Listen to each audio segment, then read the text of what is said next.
इस वीडियो में डिस्कस करेंगे हम लोग कि फर्स्ट वार ऑफ इंडिपेंडेंस पे क्या क्वेश्चन हमारे बोर्ड के एग्ज़ाम में आ सकते हैं। तो जो जितने पॉसिबल नंबर ऑफ क्वेश्चन हो पाएंगे वो मैं डिस्कस करने की कोशिश करूँगा।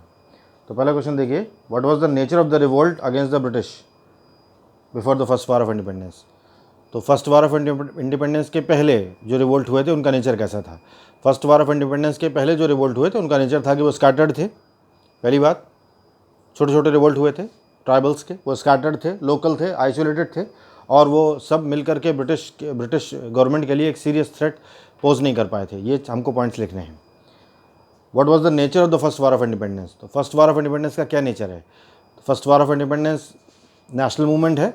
रीज़न, इसमें बहुत बड़ी संख्या में मास पार्टिसिपेशन हुआ सिविलियंस का। नंबर 2, इसमें सोल्जर्स ने मास पार्टिसिपेशन किया, और इंडिया का जो मेजॉरिटी ऑफ द लैंड है वहाँ के लोगों ने और सिविलियंस ने इसमें पार्टिसिपेट किया।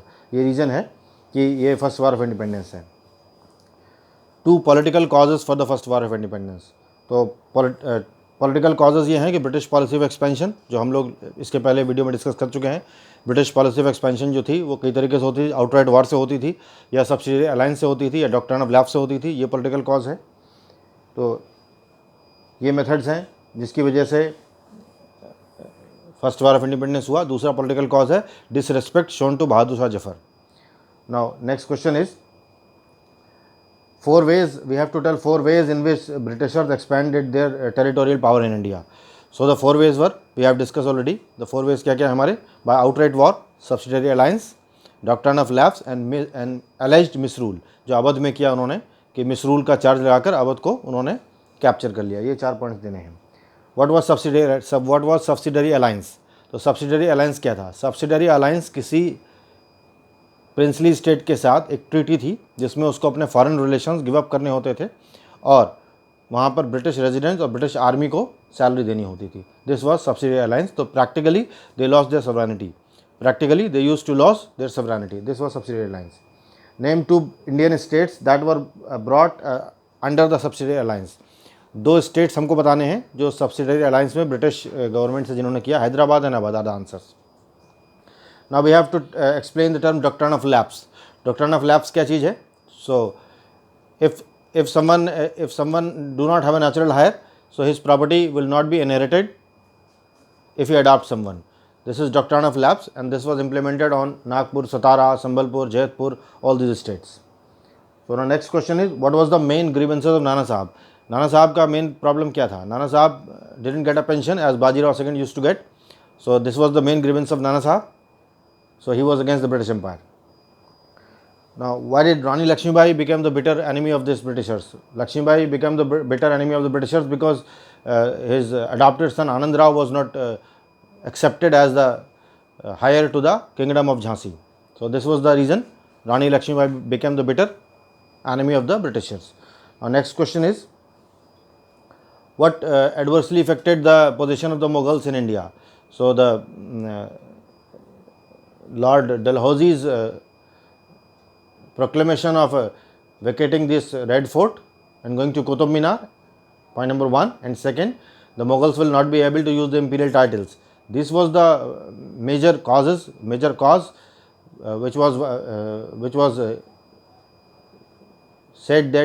was claimed that it would not be which was claimed to be the major cause of the first war of independence, and it adversely affected the position of the Mughals. Now next question is, under what pretext was Awadh annexed? Awadh को किस charge में annex किया गया था। Awadh was annexed on the charge of alleged misrule. Now what were the consequences of the annexation of Awadh? So the consequence of annexation of the Awadh was that the Talukedars became the enemy of the Britishers, and the civilians of the Awadh also became the enemy of the Britishers. Now we have to tell the one consequence of the disbanding of the armies of the annexed state of the Indians. Indians army को जो disband किया गया उसका हमको एक consequence बताना है। तो when armies were disbanded, lakhs of soldiers became unemployed. This is one of the consequences. Now we have to tell the meaning of absentee landlordism. Now what is absentee landlordism? So the Britishers used to rule us from thousands of kilometers away from India. So this was called absentee landlordism. what was the apprehensions of Indians regarding the British rule? Indians do have many apprehensions. In railways, they used to think that all the classes of the railways have to sit with each other, and regarding telegraph wire, they used to think that they are brought for hanging the people. So these were the apprehensions. Now we have to suggest any two social reforms that created a problem in the social religious system. The two social reforms were abolition of sati and Widow Remarriage Act of 1856. Now we have to mention the three measures that were taken by the Britishers for discrimination, for social discrimination. So one was the Religious Disabilities Act, and the other was shifting of Oriental education to Western education, and the condition of bleak promotion, that Indian cannot get a rank higher than a Subedar. So we have to give an example where Indian industry was ruined. So British used India as a colony. They used to purchase Indian raw materials from the Indian revenue, and that Indian material was processed in the British mill, and then with import free duty it was brought into India, and after bringing to India it was sold in the Indian market. Indian handicrafts goods cannot compete with the mill made goods because they were rather cheaper. So this was the thing that that created a problem for the Indian industry. Now the next question is, why did the trade with England benefit the Indian economy? So the trade with England didn't benefit the Indian economy because there was unfavorable balance of trade. All the revenue was draining towards England, not towards India. So this is the basic reason that trade was unfavorable. Now we have to give the grievances of the peasantry. Peasantry was heavily taxed. This was the main grievances of the peasantry.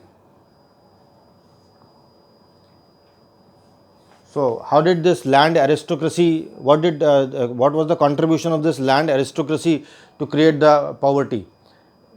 As we have discussed in the last video, that land aristocracy now generated is a new class, that was a business class. They were bankers. So they didn't care for the masses, they didn't care for the public. Now in what way this General Service Enlistment Act created a reason for the first war of independence? So in General Service Enlistment Act, the military men were asked to work anywhere in the world, and this was against the Hindu religion. So the Hindus were not happy with this. Now we have to tell the two grievances of the Indian soldiers.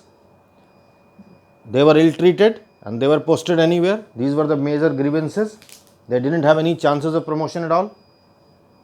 So what was the impact on the army when Britishers lost the Afghan war and the Crimean war? There was a positive impact. They thought that British are not invincible, they could be beaten also. That was one of the major reasons of the war of 1857, because it was proved that British army could be beaten also in the Crimean war, in the Afghan war, and rather with their dispute with Russia also.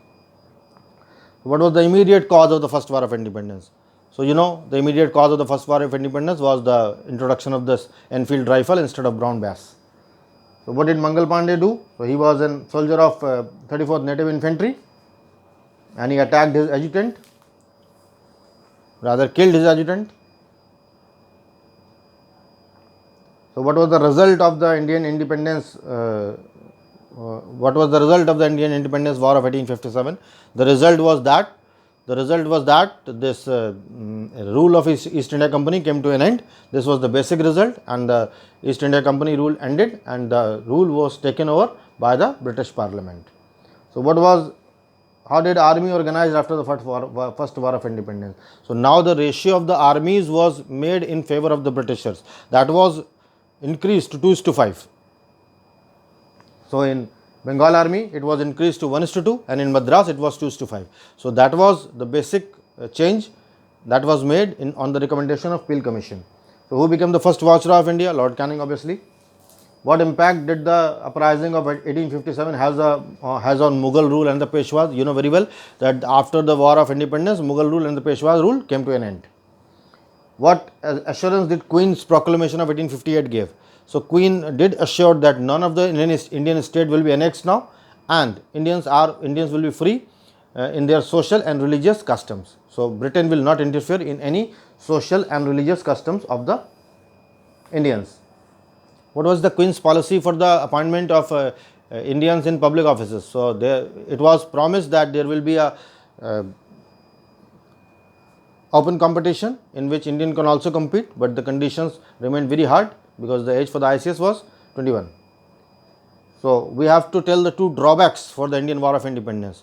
The war was not planned, the date was not planned, the aim was not clear. There are several drawbacks. So now we have to tell the policy of economic exploitation. So India was made a colony. Raw materials was purchased from India, from the Indian revenue. They were processed in England, and then after the processing they were sold in India. Indian goods were in no position to compete with the British good. That was the major reason of unfavorable balance of payment and balance of trade. That's why all the wealth from Ganges was drained in Thames. Now we have to tell about policy of racial discrimination. So there was a policy of racial discrimination. There was no chance of promotion of the soldiers.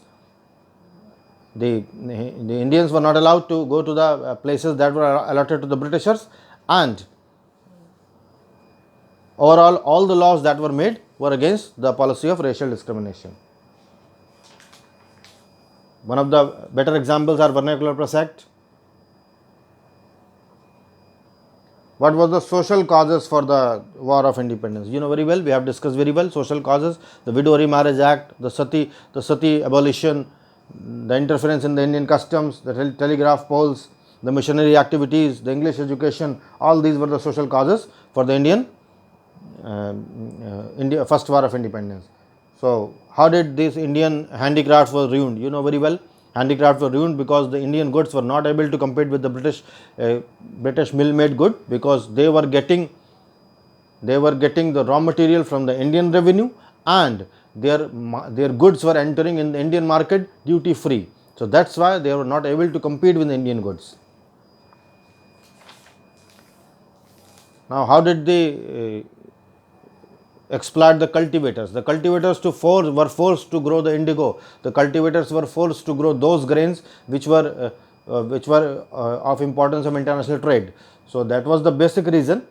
Whenever there was a bad monsoon, they didn't even get a grain, and that was the reason for the famine also. So now we have to tell the subordination of Indian economy to British interest. Yes, of course, Indian economy was subordinate to the British economy because India was made a colony, and we have discussed multiple times. After the Battle of Plassey, India was made a colony, and that colony used to serve as a base of the raw material to the British industry that was getting industrial revolution. That was on the boom of the industrial revolution. They used to process the good, they used to manufacture the good, and they used to sell those goods in the Indian markets, in the Asian markets, and we have lots of craze for that also. Indian public was not even aware of the fact of nationalism, so they were purchasing well and good.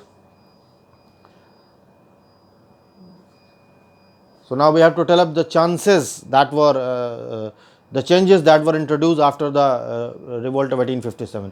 We have discussed in the last video the changes that were introduced in the administration. Number 1, rule of East India Company came to an end.